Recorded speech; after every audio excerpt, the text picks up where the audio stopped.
bit of luck on the first goal, and got some life, and the emotion in the game, I guess, would be the one thing. Like obviously the crowd gets into it, and you feel a bit better, and make a push, we win and draw another one, and before you know it, it's a game.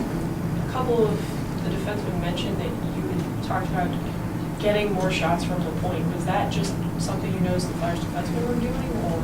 No, when we talk about in the offensive zone, 5-on-5, one of the things we talk about is generating point shots, which every team talks about, and we thought there was more available than the forwards were seeing.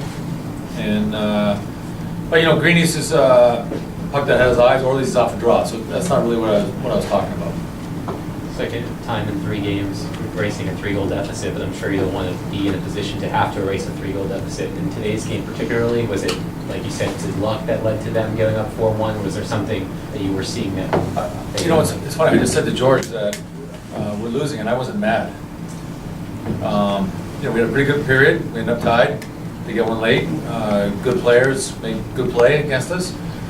And the second period, same thing, kind of thing, just all he thought back he was going, and other than that, it was a pretty even period again. And the third goal obviously deflates you.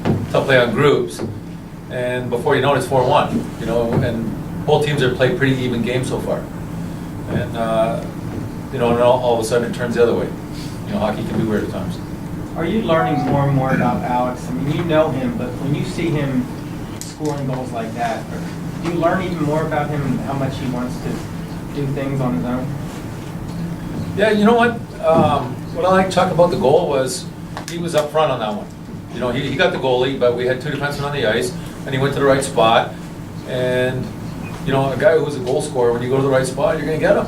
And obviously there is a unique quality about the guy that he gets that puck that far out, and he finds the lane to get it through. And obviously we're very happy about it. And I've talked to you guys a lot about it. I think there's room for his game to grow. I do. He can become a more complete player, even though he's a incredible sniper. In what ways? Lots of ways. Lots of ways. What do you expect on Tuesday? I know it's a couple days away, but do you think this game can impact that game in any way? Good question. I would say sometimes yes, sometimes no. I mean, I would imagine both teams walk away. Well, both teams got a point, so I would imagine both teams feel they did some good things in the game. I'm sure Chiefs are going to try and fix some of their mistakes, and we're going to try and fix some of ours, and you don't have a long time to think about it. Right back at it. Dmitry Orlov looks like he's playing with a lot of confidence. Do you see that too with the passes he's making, the shots he's taking? I thought the second half of the game he played very well, yes. What are you seeing from Orlov that you weren't seeing before? Something I told you guys yesterday. You know what? I've seen the offensive plays. I've seen the shot. The more he plays correct in our end, the more he'll become a regular player. I mean, he's a good hockey player. He's got the ability to become a really good hockey player. And we want consistency in our end.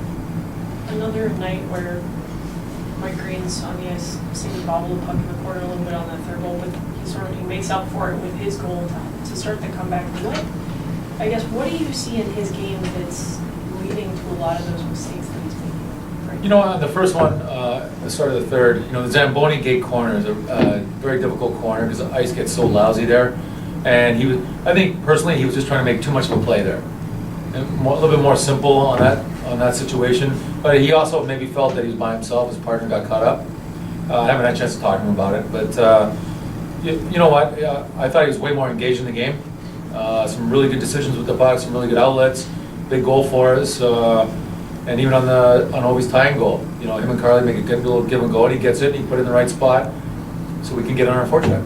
Is simplicity the biggest thing for him? Yeah, because for a guy of his caliber, and expectations are you got to go end to end, and you just can't do that in hockey anymore. You just can't.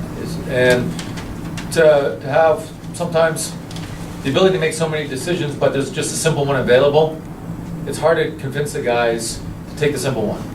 Like a 5-on-3 power play, just to get the puck in the net. You think you need this perfect play, and perfect plays don't score. You just don't. Adam, talking about that, how often, with guys like Green and Orlov and Carlson that are so good at carrying the puck, how often do you want them to carry the puck out? It seems like sometimes the easy out's there for them to carry it. I mean, how hard is it to recognize that out there? You know, a defenseman's job to me in the game right now is to skate 5 feet. Bring the next guy to you and bypass him. That's it. Then the next guy does his job and the next guy does his job. That's it. How do you think Erskine looked at that? Good, good. There was a couple times in the third I thought he was pressing, but other than that, fine. First game in a long time. How's Michael Latta? Lower body injury. I think he's okay. Expect him to be able to practice tomorrow? I do.